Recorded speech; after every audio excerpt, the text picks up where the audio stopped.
এই মুহূর্তে সব থেকে গুরুত্বপূর্ণ খবরের দিকে আমরা চোখ রাখবো যে তিমির ডাঙাতে একটা মাছ একটা গোটা আস্ত ব্যাংকে গিলে খেয়ে নিয়েছে। তো ঘটনাটি কখন ঘটেছে, কেন ঘটেছে এবং কিভাবে ঘটেছে, তো চলুন তিমির ডাঙা থেকে আমাদের প্রতিনিধি দেবাশিস ওখানে মজুদ আছে, তো ওনার মুখ থেকে এই ঘটনার পুরো ডিটেলসটা জানা যায়। দেবাশিস, সাপ ব্যাংক খাই জানতাম, কিন্তু একটা মাছ একটা আস্ত পুরো ব্যাংকে গিলে খেয়ে নিল, কি জানতে পারছো ওখান থেকে?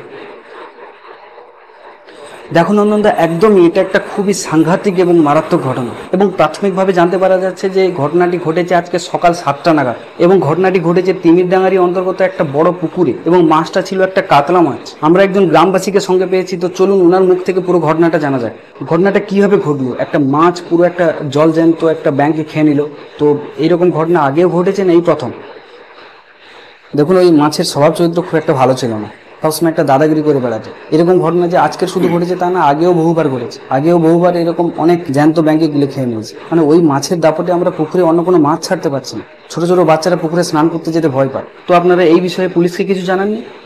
একবার নয়, অনেকবার জানিয়েছি আমরা পুলিশকে, কিন্তু পুলিশের তরফ থেকে কোনো পদক্ষেপ নেওয়া হয়নি। আমরা যেরকম ভাবে জানা যাচ্ছে যে এলাকাবাসীদের কাছ থেকে যেটা জানা আছে যে পুলিশ কিন্তু কোনো রকম ভাবে কোনো পজিটিভ পদক্ষেপ নেয়নি।